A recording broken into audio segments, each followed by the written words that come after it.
আমার জীবনেরও এটা আমি বলি, ফাইনাল প্রফের আগের একটা কথা বলি। আমার মেডিকেলের ফাইনাল পরীক্ষা মানে হচ্ছে সেটা খুবই ডেঞ্জারাস। মানে একদিনে 60টা ভাইভা বোর্ড ফেস করতে হবে একটা সাবজেক্টে। মানে তোমাকে একটু পর আবার লং কেস লিখতে হবে, শর্ট কেস লিখতে হবে, আবার একটু পর ভাইভা দিয়ে আসতে হবে, বিভিন্ন বাগা বাগা স্যারদের ফেস করতে হবে যারা কিনা লিজেন্ড, মেডিসিনের সব বাগা, সার্জারি সব বাগা বাগা, মানে যাদেরকে তুমি লিজেন্ড মনে করো। মানে তুমি বোঝো না যে পরীক্ষা নিতে কারা আসতো চিটাগাং মেডিকেল কলেজে, মানে সব এক্সটার্নাল ইন্টারনাল এরা সব লিজেন্ডারি ছিল। যেমন ধরো ফয়েজ স্যার, রেদওয়ান স্যার, এই যে এখন যারা খুব বিখ্যাত সব আমাদের স্যার ছিল। আমাদের শহীদ স্যার ছিল, এই শহীদ স্যার আবার আমার রুগী, দেখবো যে মোটা করে একদম স্যার ছিল না, প্রায় ফোন করে স্যার 12 কেজি কমায় ফেলছে, স্যার কোনোভাবে ওজন কমাইতে পারতেছিল না, স্যারকে বিরানি শহীদ হিসেবে সবাই চিনে আর কি। তো আমার দেখো ফাইনাল প্রফের আগে আমি অসুস্থ হয়ে গেলাম, ভীষণ অসুস্থ, এবং আমার মানে অ্যাট্রিয়াল ফিব্রিলেশন, মানে হার্টের রিদম গুলা মানে ইরেগুলার ভাবে বিট করতেছিল, এবং মানে অ্যাট্রিয়াম থেকে অনেক রিদম জেনারেট করছিল যেটা আপনার ভেন্ট্রিকুলে যাচ্ছিল, মানে অনেক হার্ট রেট অনেক বেশি ছিল, খুবই বেশি ছিল, এবং এটা কোনো রিদমই ছিল না, ডিসঅ্যারিথমিয়া, মানে এটাকে বলে অ্যাট্রিয়াল ফিব্রিলেশন। এটা যখন ডেভেলপ করার পরে আমি তো খুব আপসেট হয়ে যাই, আমি তখন কার্ডিয়াক ইউনিটে ভর্তি হই। ভর্তি হওয়ার পরে তখন আমার মনটা ভেঙে যায়, আমার 1 মাস পরেই পরীক্ষা ছিল। এরপরে সেখান থেকে ঢাকা আসি, ঢাকা এসে তারপরে আমি এরকম অ্যাডমিশন টেস্টের রেজাল্ট, আচ্ছা ওইটা তো আরেক কাহিনী, আচ্ছা বলবো অ্যাডমিশন টেস্টের রেজাল্ট, রাজীব এটা তো মনে করে দিও।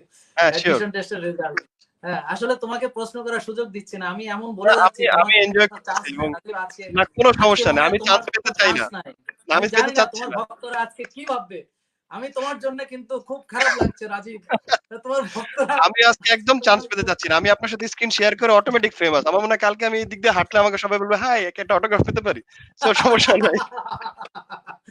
আচ্ছা যাই হোক, তো এরপরে ফাইনাল প্রফের আগে এরপরে আমি যখন ধরো ঢাকাতে চলে গেলাম, ঢাকাতে ওখানে আমার মনে আছে আমার ফ্রেন্ড বাবু নেভিতে আছে, নেভির কমান্ডার এখন, তো ওর বাসায় চলে গেলাম, বাসায় জানালাম না যে আমি অসুস্থ, আমি বাসায় জানাইনি, আব্বা আমাকে জানাইনি, কারণ ওই সময়টাতে আমাদের ফ্যামিলির অবস্থা খুবই খারাপ ছিল, বাসা থেকে টাকা দিতে পারতেছিল না, ধরো প্রায় 5-6 মাস আমাকে বাসা থেকে কোনো টাকা দিতে পারেনি। আমি তখন মেজে মামা আমাকে টাকা পাঠাতো, মেজে মামাকে আমি শ্রদ্ধা ভরে স্মরণ করি, উনি যদি ওই সময় আমাকে টাকা না দিত তাহলে আমি জানি না কিভাবে আমার পড়াশোনাটা চালাতাম। তো যাই হোক, তো শেষের দিকে এসে ফ্যামিলি থেকে আর খরচ নেওয়ার মতো অবস্থা ছিল না, আব্বা অনেকদিন আগে রিটায়ার করেছিল আমি মেডিকেলে ভর্তি হওয়ার আগে, এরপর আর উনি কোনো চাকরি বাকরি করে নাই, উনি ওনার অনেকগুলো ফার্স্ট ক্লাস লাইসেন্স ছিল, তো ব্যবসা করতেও উনি পারতো, কিন্তু ওখানে ঘুষ টুস দিতে হয়, এই জন্য আম্মা বলছে যে না তুমি এই ঘুষ দেওয়ার বিষয়ে তুমি করতে পারবে না, যদি পারো তুমি চাকরি করো, আর না হলে তোমার কিছুই করা লাগবে না। আব্বা এই যে সারা জীবন আর্মিতে চাকরি করার পরে অন্য কারো অধীনে চাকরি করার এই বিষয়টা আব্বার আর পছন্দ হয়নি, তা উনি ওইভাবে চলেছিল। তো এইভাবে মানে মানে ধার দেনা করে আমাদের কিছু জমি ছিল সেটাকে বিক্রি করে, তারপরে ঢাকা শহরে একটা বাড়ি ছিল, ওই বাড়িটাই শুধু ছিল, তো ওটা আব্বা করেছিল আর কি, এখন ওই বাড়িটাই আছে। তো এইভাবে তো অনেক কষ্ট করে আমার পড়াশোনার খরচ চালাতো, আম্মা বিভিন্ন জনের কাছে ধার দেনা করে আনতো। তো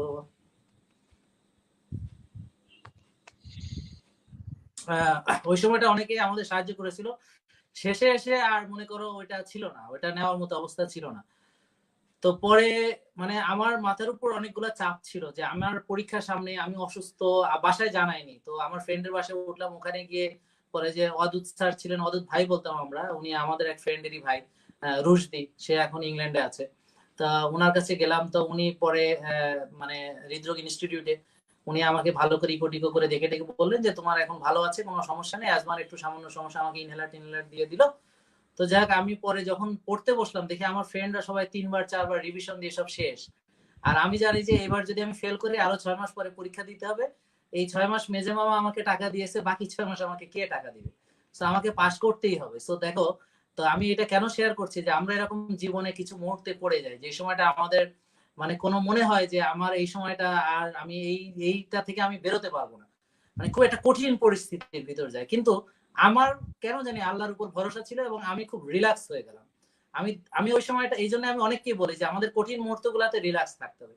আমি দেখলাম যে আমি যদি খুব টেনশন করি আমি পাস করতে পারবো না, আমি যদি রিল্যাক্স না থাকি আমি পাস করতে পারবো না। আমি আমার রুটিন ঠিক করলাম যে হ্যাঁ এবার আমি মোটামুটি ভাবে আমি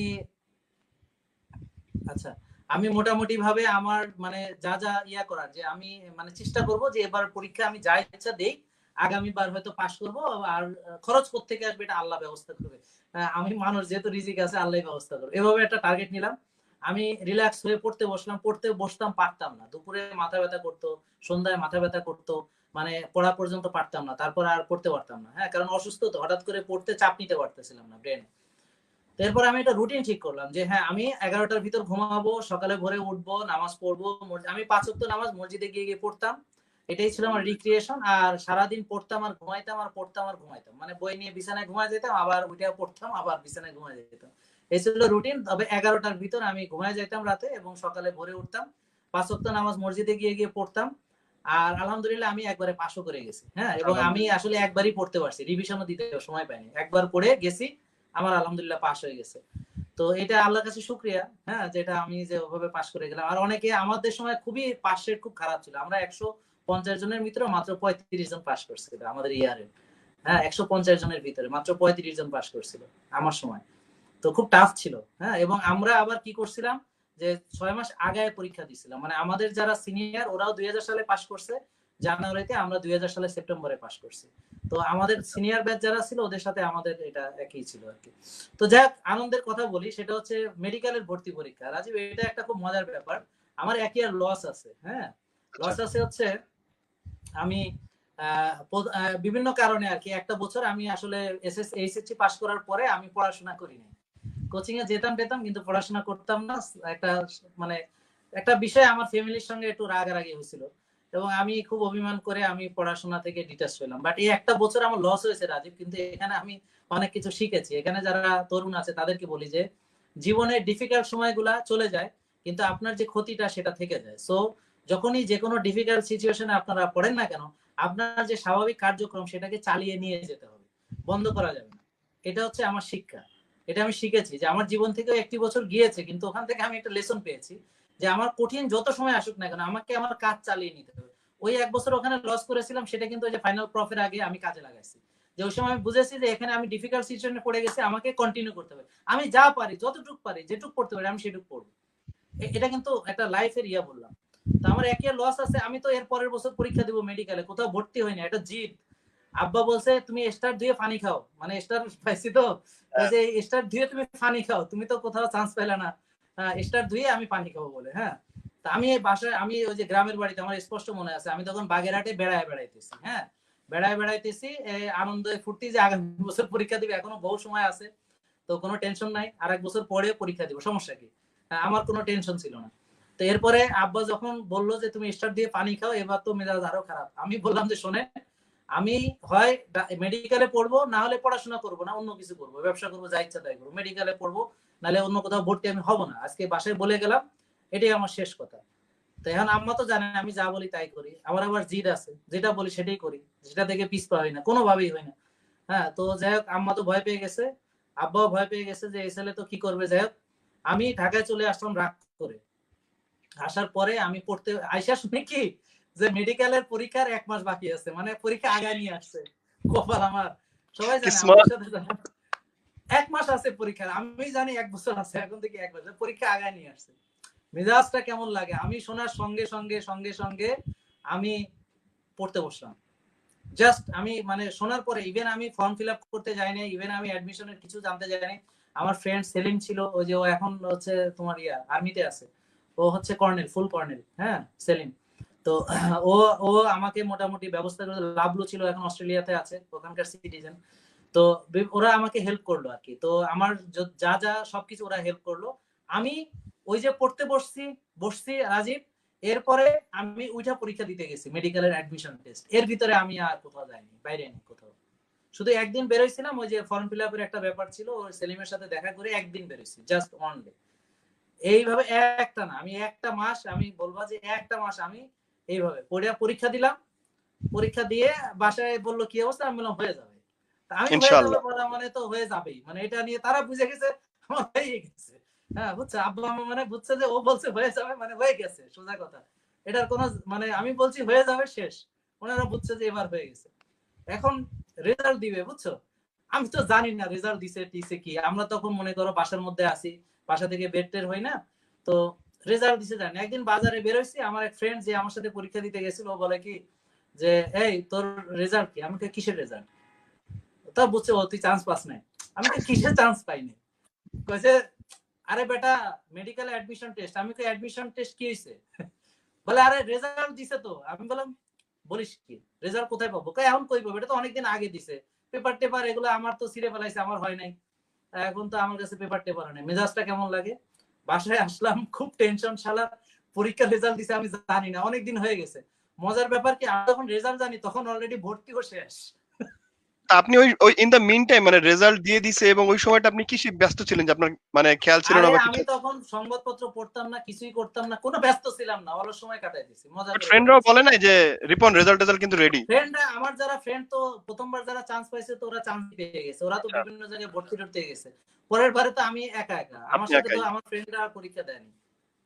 ওরা তো রাইট। যার যার মনে করো আর্মিতে ঢুকে গেছে, বেশিরভাগই তো আর্মি অফিসার এখন, আচ্ছা, আচ্ছা। বেশিরভাগই এখন কর্নেল টর্নেল হয়ে গেছে, মানে বেশিরভাগ আমরা যারা আড্ডা দিতাম বেশিরভাগ আর্মির অফিসার। আসসালামু আলাইকুম। আমাকে আর কেউ বলেনি। আর তাছাড়া তোমার তো মোবাইল ছিল না ওই সময়, টেলিফোন ছিল না বাসায়, রাইট। তো জানবো কি করে? পেপারে জানবো? পেপার তো পড়তাম না, আমার পেপার পড়তে বিরক্ত লাগতো, মিথ্যা খবর সব, আজাইরা খবর, এগুলো আমার কাছে ভালো লাগতো না। পেপার একেবারে ফালতু লাগতো ছোটবেলা থেকে। আমি বুঝতাম যে এগুলো বানানো বানোয়াট, হ্যাঁ এগুলো ভালো লাগতো না। সাংবাদিকরা না ওখানে আবার ভালো চলে খবর যায়। আছে কিন্তু আমার কাছে ভালো লাগতো না, আমি ইন্টারেস্টেড ছিলাম না আর কি। তো এই যে পেপার টেপার পড়তাম না, জানি নাই তো। তো এরপরে বাসায় এসে তো এবার তো কি অবস্থা, এবার মামারে ডাকলাম। আমার মামা ছিল, ছোট মামা জুলফিকার রহমান। তো মামারে ডাকছি, মামা আবার সরকারি কর্মকর্তা, ন্যাম গার্ডেনে বাসা। তো মামা এসে বললো ঠিক আছে চল একেবারে ইসে চলে যায়, ডিজি হেলথে চলে যায়। তো ডিজি হেলথে চলে গেলাম। ও এর আগের রাত্রে আমি স্বপ্ন দেখছি, বুঝছো রাজীব, এর আগের রাতে আমি স্বপ্ন দেখছি রেজাল্ট দিছে, আমি সিলেট মেডিকেলে চান্স পাইছি, বুঝছো। তা আচ্ছা। স্বপ্ন থেকে উঠে আহা যদি স্বপ্নটা সত্যি হইতো, মানে এরকম একটা স্বপ্ন দেখে মানুষ যে, আমি কিন্তু স্বপ্নে দেখছি আমি সিলেট মেডিকেলে চান্স পাইছি, মানে। এবং মজার ব্যাপার কি, আমি মামাকে নিয়ে গেলাম ডিজি হেলথে, ওখানে যিনি ওনার পিএ ছিলেন উনি বললেন যে রেজাল্ট দিছে আপনারা জানেন নাই, তোমার যেরকম অনুভূতি আর কি, হ্যাঁ মানে আমরা কি মানুষ নাকি অন্য কিছু, মানে বাংলাদেশে না ভিন গ্রহে, আপনারা দেশে মানে থাকেন পরীক্ষা কিনা? দিছে ছেলে রেজাল্ট জানে না, মানে সেই একটা ব্যাপার স্যাপারই মানে অন্যরকম, তার মুড মোশনই আলাদা। তো ভাবছে এই শালার তো চান্স পায়নি, রেজাল্ট সম্পর্কে জানে ও কি চান্স পাবে।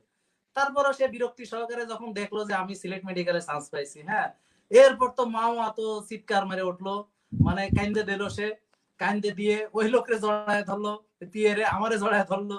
তো হুম। ধরে টরে মোটামুটি তারপর ওখান থেকে ওই যে মেজে মামারে ফোন করে বললো যে রিপন তো এরকম সিলেট মেডিকেলে চান্স পাইছে। মানে ওই সময় যে মামার যে অনুভূতিটা, সে আমাকে জড়ায় ধরে যে কান্দে দিল, মানে এই অনুভূতিটা আসলে মানে মানে ভোলার না আর কি। হ্যাঁ এটা আপনার হচ্ছে যে বাবার কিছু অনুভূতি যেটা মানুষের। উনি যখন শুনলেন? হ্যাঁ হ্যাঁ, এরপরে তো বাসায় সিলেট মেডিকেলে চান্স পেয়েছে। আমি তো আরে স্বপ্ন দেখছি সিলেট মেডিকেলে, বাস্তবেও দেখি সিলেট মেডিকেলে, এটা কেমনে সম্ভব? তো তারপর আর কি, এরপর শুনি যে আমার ফ্রেন্ড ছিল আমজাদ, ও আগের বছর সিলেট মেডিকেলে চান্স পেয়েছিল, হ্যাঁ আগের বছর। তা ও এখন আমার সিনিয়র ভাই হয়ে গেছে, হ্যাঁ। তো যাই হোক, আমজাদকে বললাম দোস্ত এরকম, ওর সাথে যোগাযোগ করলাম, কয় যে তোর বেটা ভর্তি তো হয়ে গেছে। তো ভর্তি হয়ে গেছে, এখন কি করবো? আয় দেখি কি করা যায়। তারপরে যাইয়া লেটে যাইয়া ভর্তি হলাম, সবার ভর্তি শেষ, আমি যে ভর্তি হলাম শেষের দিকে, একদম শেষের দিকে ভর্তি হলাম। ও আচ্ছা রাজীব, ভালো কথা মনে পড়ছে, আমার তখন পক্স হয়েছিল।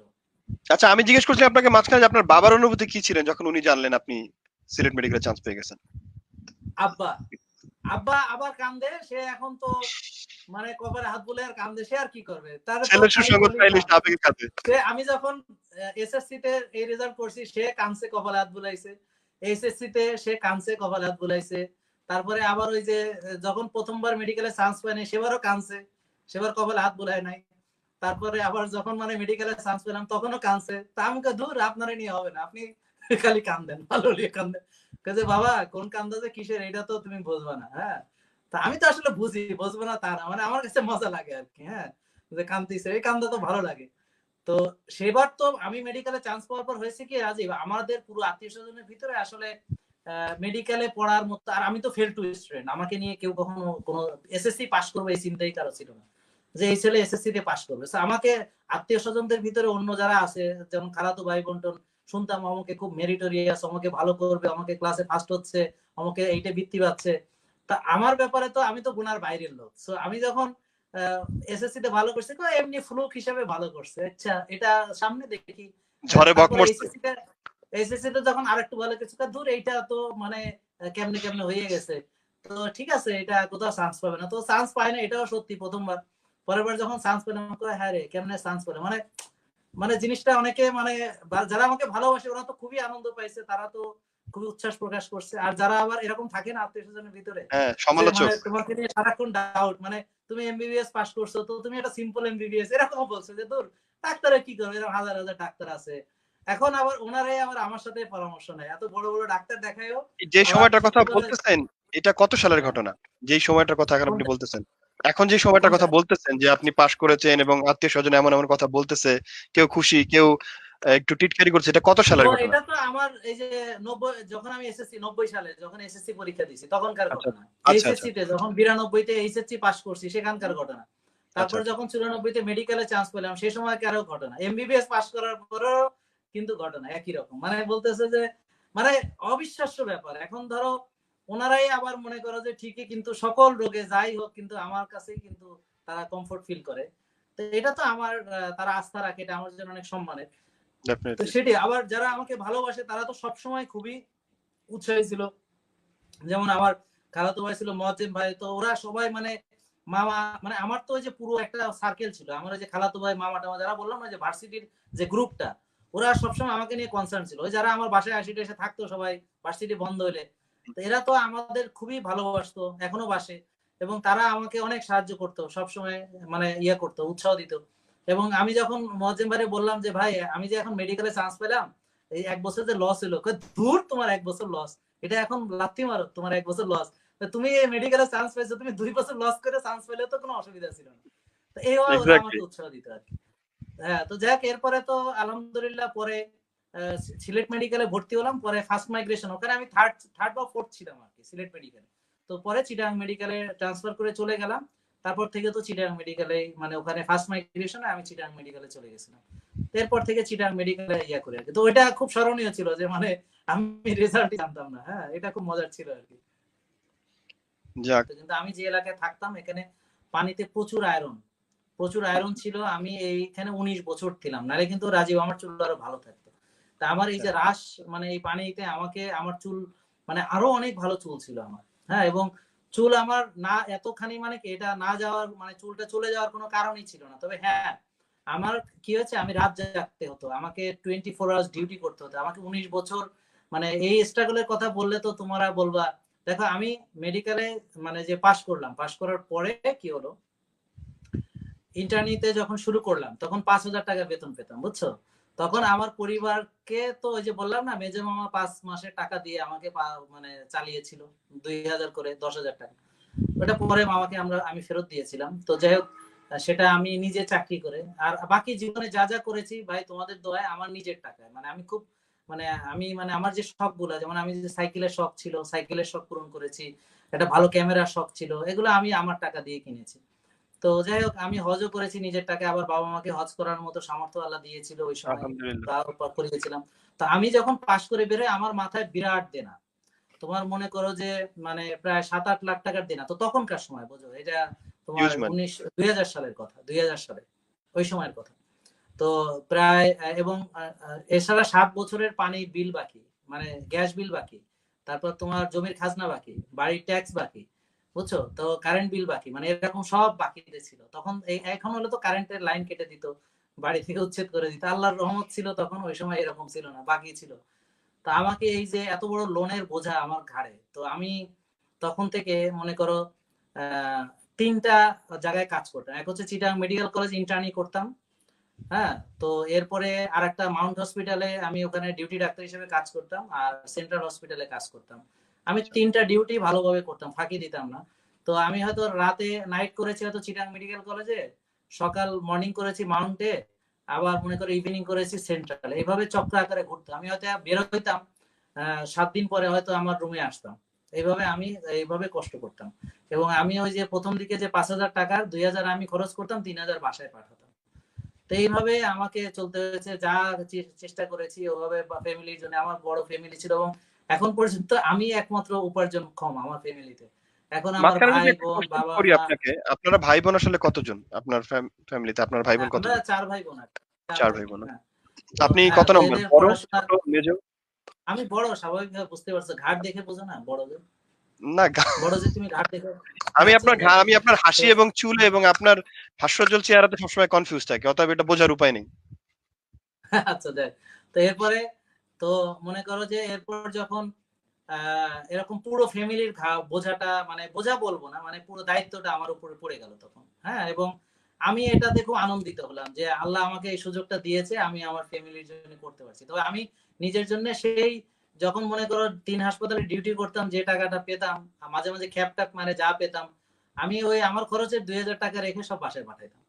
এবং আমি যখন পরবর্তীতে এসে চাকরি করলাম, মনে আছে আমি প্রথম চাকরিটা এখানে জয়েন করি 16,000 টাকা বেতন। তো মনে আছে তোমার, সারা 1 মাস ডিউটি করবে একটা ডাক্তার, 16,000 টাকা বেতন। 16,000 টাকা।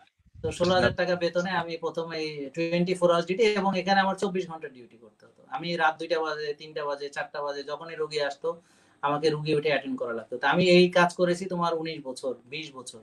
তো আমি অনেক রাতে ঘুমাইতে পারতাম শান্তিতে, এরকম খুব কম রাতে ছিল। সো এই যে আমার মাথায় যে চুল দেখতেছো না, এটা একটা আল্লাহর রহমত।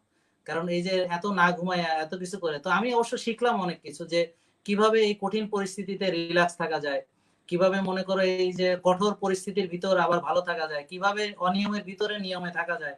এই জিনিসগুলো আমি শিখেছি, এগুলো আমাকে অনেক কষ্টে শিখতে হয়েছে, বিকজ আমাকে সার্ভাইভ করতে হইতো। এখনো এমনও দেখা যাচ্ছে 3-4 রাত একটানা ঘুমাইতে পারিনি, 3-4 রাত একটানা রুগী এসেছে, ঘুমাইতে পারিনি, দিনে ঘুমাইতে পারিনি, রাত্রে ঘুমাইতে পারিনি, 3-4 রাত কেটেছে, মাথা দিয়ে মনে হচ্ছে আগুন বের হইতো, মাথা দিয়ে আগুন উঠতো, এরকম হ্যাঁ মনে হইতো আর কি। তো আসলে আমাদের জীবনটা খুবই স্ট্রাগল করা লাগে, মানে বিশ্বাস করবা না যে আমি কত স্ট্রাগল আমাকে করতে হয়েছে। আমাকে এই যে মানে 2006 সাল পর্যন্ত আমার চলে গেছে ঋণ শোধ করতে করতে। শুধু সংসারে যতটুকু খাবার লাগতো, খাওয়ার টাকা, জামা কাপড় লাগতো, এতটুকু খরচ রেখে বাকিটা আব্বা আম্মাকে দিয়ে দিতাম, যাতে মানে সংসার, যাতে তারা ঋণ শোধ করতে পারে। আসলে আব্বা আম্মাকে দিব কেন, এটা তো আমারই ঋণ, আর বাবা মার ঋণ মানে তো আমার নিজেরই ঋণ।